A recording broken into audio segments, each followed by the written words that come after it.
네, 오늘의 인터뷰 시간입니다. 오늘은 지역주택조합 이야기를 좀 해볼까 하는데요. 집이 없는 사람들이나 작은 집을 가진 사람들이 조합을 만들어서 공동주택을 세우고 분양을 하는 제도, 지역주택조합입니다. 원래 이렇게 의도는 좋게 시작이 된 일이지만 낮은 토지 확보율, 공사 중단 같은 지주택의 불안정한 운영 방식 때문에 조합원들이 고스란히 피해를 입는 경우들이 많아서 사회 문제로까지 부각이 되고 있습니다. 자, 이번에 국토부가 제도 도입 45년 만에 실태 점검을 통해서 제도를 개선해보겠다라고 합니다. 이보다 앞서서 여수시도 지역주택조합에 대한 실태조사를 진행을 하고 있는데 그 내용 자세하게 오늘 들어보도록 하겠습니다. 여수시 공동주택허가팀 김희영 팀장 전화 연결되어 있습니다. 안녕하십니까? 예, 안녕하십니까? 네, 안녕하세요. 네네. 자, 먼저 국토부가 지주택 피해 상황을 점검하겠다, 45년 만에 제도 네네. 개선을 해보겠다라고 했는데 네. 여수시에서 하고 있는 실태조사랑 이게 같은 맥락일까요? 어떤 차이가 있을까요? 예, 실태조사 내용이 저희 주택법에서 규정하고 있는 조합원 모집 신고, 적정 여부, 그다음에 설명의 의무, 과장 광고 제한, 조합 임원 결격 사유, 회계 서류 보관 등을 위주로 실태조사하고 있으므로 네. 큰 틀에서는 국토부 조사와 같은 맥락이라고 볼 수 있겠습니다. 알겠습니다.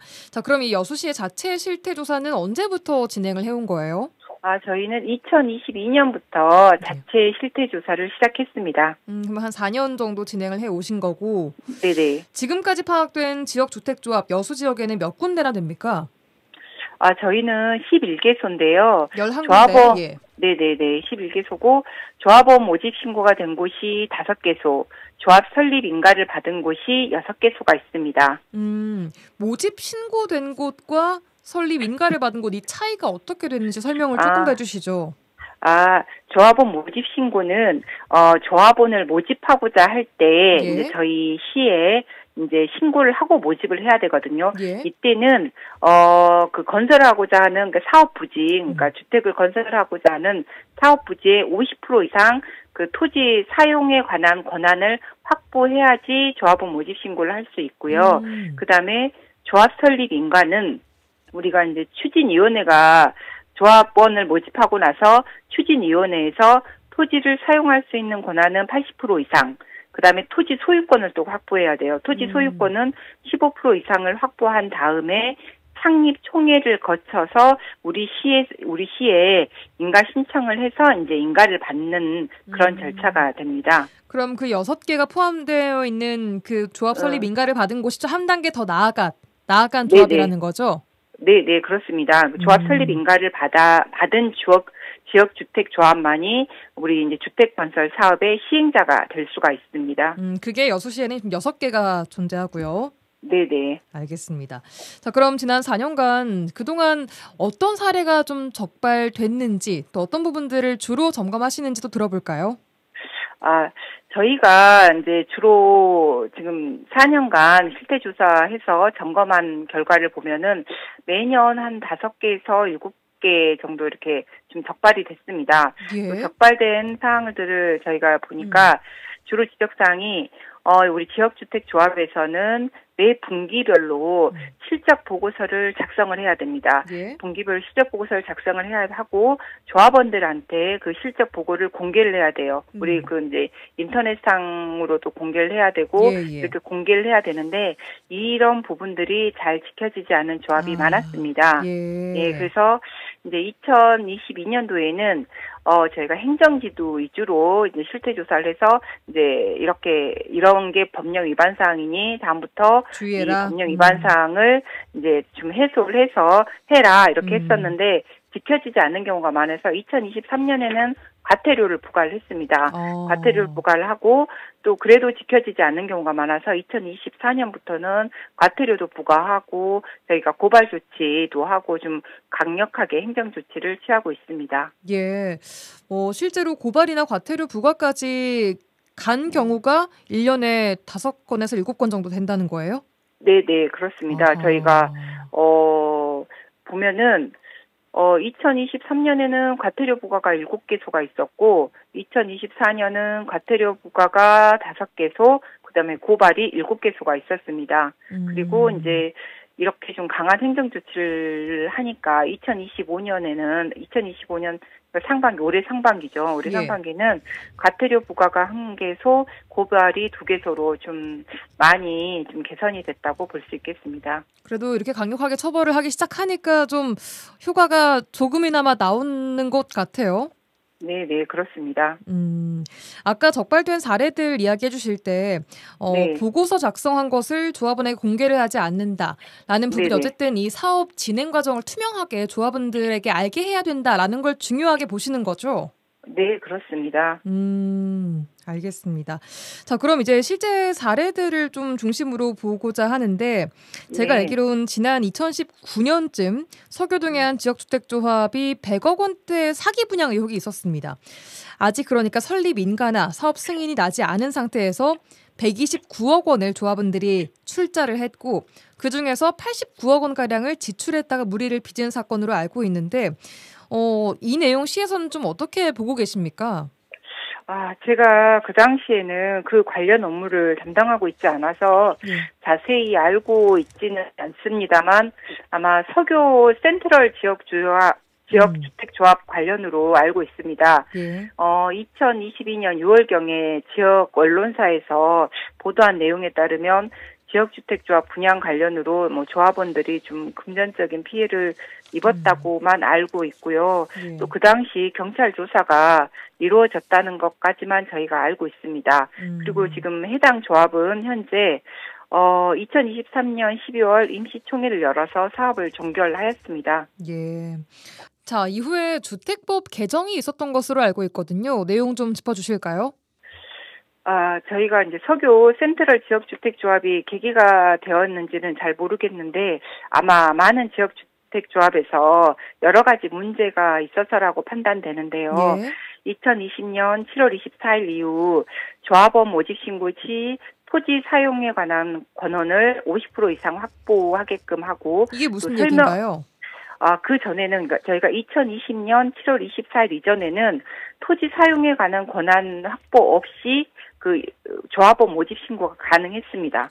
그러니까 우리가 해당 부지에 그냥 예를 들어서 우리가 이 부지에 아파트를 짓겠다. 근데 거기에 토지 사용 승낙이라든지 이런 거 아무것도 없이 조합원 모집 신고가 가능했어요. 그게 가능했어요, 원래는? 2020년 전에는? 네. 2020년 7월 24일 전에는 가능했습니다. 근데 그 이후에 이제 여러 문제점들이 있어서 2020년 7월 24일 이후에는 토지 사용에 관한 권한을 50% 이상 확보해야지 저희가 조합원 모집 신고를 수리해주고 있습니다.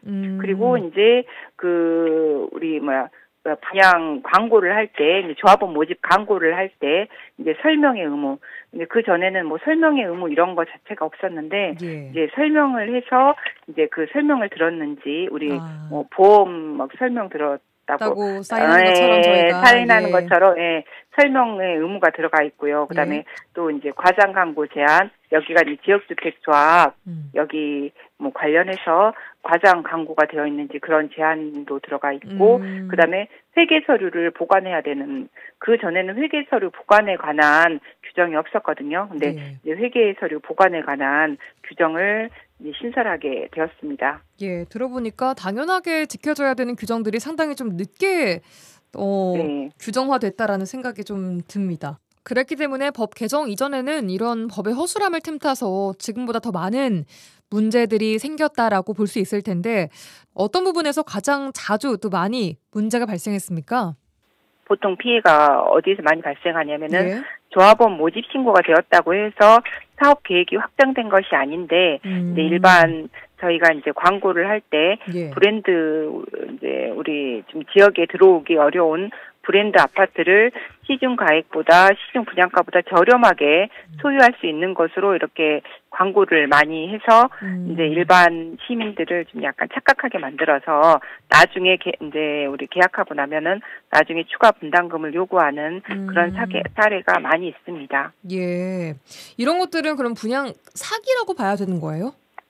분양 사기라고 좀 하기도 거기는 어려운 게 저희한테 조합 모집 신고를 할 때 분양 가격을 책정을 하는데 그 가격이 이제 어떻게 막 토지 가액이라든지 이런 거를 좀 낮게 해서 들어오는 경우가 많이 있어요. 근데 본인들은 그렇게 이제 사업을 할 수 있다고 이렇게 해서 들어오는데, 보통 그게 왜 이제 아직 뭐 사업 계획안이 확정이 된 게 아니거든요. 뭐 토지를 매입한 것도 아니고, 뭐 사업 계획 승인을 받은 것도 아니고, 그냥 계획안이기 때문에 저희는 이제 신고가 들어오면 신고 수리를 해줄 수밖에 없어요. 근데 이제 그걸 가지고, 막 이렇게 아파트를 이제 뭐 저렴하게 소유할 수 있다고 이렇게 광고하는 경우가 많아서 그럴 때 좀 그걸로 인해서 저희가 볼 때는 좀 이제 문제가 많이 생기는 것 같습니다. 그렇군요. 네, 그리고 또 하나가 이 조합 탈퇴의 어려움인데 조합을 한번 가입하면 탈퇴하는 게 생각보다 어려운가 봐요. 예, 좀 그 지역주택조합은 사업이 빨리 추진이 안 되고 좀 지지부진한 경우가 많으니까 이제 조합원들이 이렇게 탈퇴하고 싶어 하시는 분들이 좀 계시는데 지역주택조합 그런 의미 자체가 조합원들이 자금을 모아서 이제 사업을 이제 우리 주택건설 사업을 추진하는 사업이다 보니까 그 한번 지역주택조합에 그 조합원으로 이제 가입을 하게 되시면은 임의 탈퇴는 좀 어렵습니다. 그러니까 또 탈퇴나 환급에 관한 사항은 보통 조합 규약에 따르므로 저희 뭐 시에서 이렇게 해결할 수 있는 범위를 벗어나는 경우가 많아서요. 대부분 민사 소송으로 해결하고 있는 걸로 알고 있습니다. 네, 이렇게 해결이 어려운 경우에는 결국에는 소송으로 갈 수밖에 없을 텐데 여수시의 상황은 좀 어떻습니까? 소송으로 이어진 경우가 한두 군데 정도 있는 걸로만 알고 있습니다. 저희가 자세하게 막 어디가 막 그렇다고 말씀드리기는 좀 어렵고요. 예, 한두 군데 그런 데가 있는 것 같습니다. 알겠습니다. 자, 이제 국토부가 실태 조사를 시작을 했습니다. 여수시 자체 조사와는 별개로 국토부 조사에서도 여수시가 함께 협업을 합니까? 어떤 식으로 진행됩니까? 여수시 자체 조사 대상 중에서 여수시는 11개소 전수조사를 합니다. 그중에서 일부 조합에 대해서 전라남도와 합동으로 점검할 예정이고요. 그 중에서 또 국토부에서는 이제 표본 점검으로 이렇게 실시할 예정으로 알고 있습니다. 표본 점검이라고 하면 뭐 한두 개를 이렇게 표본으로 삼아서 점검을 하는 건가요? 네, 그렇다고 볼 수 있습니다. 이 표본 선정도 좀 중요할 것 같아요. 저희가 도하고 같이 점검하는 지역주택조합이 조합 설립 신고는 됐는데, 그러니까 조합원 모집 신고는 됐는데 설립 인가를 너무 늦게까지 설립 인가를 좀 못 받는다든지 아니면 설립 인가도 됐는데 아직 사업계획 승인을 받아야지 아파트를 지을 수 있지 않습니까? 사업계획 승인을 못 받았다든지 이런 약간 특정 지역주택 조합을 좀 저희가 같이 전라남도와 같이 점검을 하고 있으니까 약간 그런 사업 추진이 잘 되는 데보다는 약간 문제점 있는 데 위주로 표본 점검을 실시할 거라고 생각하시면 되겠습니다. 그래요. 국토부 실태조사에서 이 조합은 문제가 있다라고 적발이 될 경우에 어떤 조치로 이어집니까? 우리 시 자체 조사든 국토부 실태 조사든 위반 사항이 발견 시에는 우리 시에서 다시 한번 충분한 검토 후 고바지라든지 시정명령, 행정지도, 과태료 부과 등 행정 조치를 취할 계획입니다. 알겠습니다. 이런 조치를 취하는 과정에서 조합원들에게도 피해가 같이 가지는 않을까요? 저희가 이런 조치를 통해서 조합원 피해를 예방하기 위해서 이런 조치를 하는 거니까 조합원들한테 피해가 가는 것보다는 조합원들을 좀 보호하는 차원이라고 보시면 되겠습니다. 알겠습니다. 자, 지역주택조합이 원수에게 권한다라는 오명을 쓰고 있을 만큼 우선 성공률이 높지 않고 불법이 참 많이 이루어졌고 그만한 문제가 있었다라고 판단을 했기 때문에 정부 차원에서 나선 걸 텐데요. 그동안에 이런 문제와 불법들이 난무할 수 있었던 원인 어디에 있었다고 보십니까? 지역주택조합 자체가 저희가 사업 예정지 소유권이 확보되지 않은 상태에서 조합원 모집을 통해서 조달된 자금으로 대지 소유권을 확보하고 그 다음에 사업계획 승인을 받고 이제 사업을 그 시행하는 체계다 보니 예. 조합원 모집 단계에서부터 약간 그 과장 광고라든지 좀 법령을 좀 약간 교묘하게 피해가는 경우가 좀 많이 있는 것 같습니다. 예. 그래서 이런 경우들이 많이 있기 때문에 저희가 우리시 홈페이지에 보면은 분야별 정보에 지역주택조합 란이 따로 있어요. 예. 그러면은 그 지역주택조합 란에서 지역주택조합이란 어떤 것인지 저희가 안내를 해드리고 있습니다. 그리고 지역주택조합에 가입하기 전에 어떤 사항을 좀 봐야 되는지 유의사항이라든지 그다음에 우리 여수시의 그 지역주택조합 현황까지 저희가 다 안내를 해드리고 있으니까 혹시 지역주택조합에 가입하기 전에는 한번 저희 시 홈페이지 방문해서 한번 이렇게 꼼꼼히 살펴보시고 가입하시는 것을 권장해 드립니다. 예. 꼼꼼히 살펴보는 게 무엇보다 중요할 것 같습니다. 그중에서도 팀장님이 생각하시기에 이것만큼은 정말 확실히 보고 들어가야 된다라는 거 뭐가 있을까요? 제가 볼 때는 토지 사용 권한을 어느 정도까지 확보를 했는지 좀 정확히 알아보시는 게 좋을 것 같습니다. 토지 사용 권한과 그다음에 소유권 확보 퍼센테이지가 이제 저희 다 공개를 하거든요. 그러니까 그런 부분을 좀 정확히 보시고 그리고 저희가 조합 모집 신고일하고 이제 조합 설립 인가일까지 다 공개가 돼 있습니다. 그러면은 모집 신고는 옛날에 됐는데 예를 들어서 몇 년 전에 됐는데 아직 조합 설립 인가를 못 받았다. 그러면 좀 문제가 있는 데라고 판단하시면 될 것 같고요. 그다음에 설립 인가도 받았는데 아직 사업계획 승인을 못 받았다. 이것도 약간 좀 문제가 있을 것 같습니다. 그러니까 이런 것들을 한번 좀 따져 보시고 이렇게 가입하시면 되겠습니다. 네, 신중하게 가입을 해야겠죠, 아무래도. 네, 그렇습니다. 이렇게 가입을 하고 나서는 계약 관계가 또 사인 간의 계약 관계처럼 이렇게 되니까 좀 신중하게 다시 한번 돌다리도 두드려 보라는 것처럼 다시 한번 더 살펴보고 그 계약을 하시는 게 좋을 것 같습니다. 예, 알겠습니다. 그럼 팀장님 보시기에 국토부의 이번 실태 조사, 제도 개선으로 현장이 많이 좀 나아질 거라고 기대하십니까? 어떤 부분을 좀 기대하세요? 네. 지속적인 관리 감독과 실태 조사, 이에 따른 제도 개선 등은 현장의 어려움을 해소하고 투명한 사업 추진 환경을 조성할 수 있을 것이라고 판단이 됩니다. 자, 그럼 마지막으로 여수시에서는 앞으로 어떻게 이 문제들을 해결해 나갈지 또 어떤 식으로 관리해 나갈지에 대한 말씀 듣고 마무리하겠습니다. 저희 시는 지역주택조합에 대해서 매년 그러니까 상반기 하반기 2번씩 실태조사를 지속적으로 할 예정이고요. 위반사항이 발견 시는 즉시 말씀드렸다시피 좀 강력한 행정조치를 취해서 위반사항이 발생하지 않도록 조치하겠습니다. 그리고 특히 이제 조합원들한테 피해 줄 수 있는 그런 자금 운영 계획이라든지 그다음에 조합원 모집 신고 준수 사항들 이런 부분으로 좀 더 강력하게 좀 자세하게 점검하도록 하겠습니다. 예, 알겠습니다. 이렇게 오늘 여수시의 지역주택조합에 대한 실태 그리고 국토부의 움직임 실태조사 그리고 또 앞으로 지역주택조합에 가입하려면 어떤 것들을 좀 주의해야 하는지까지 알아봤습니다. 여수시 공동주택허가팀 김희영 팀장과 함께했습니다. 팀장님 고맙습니다. 네, 감사합니다.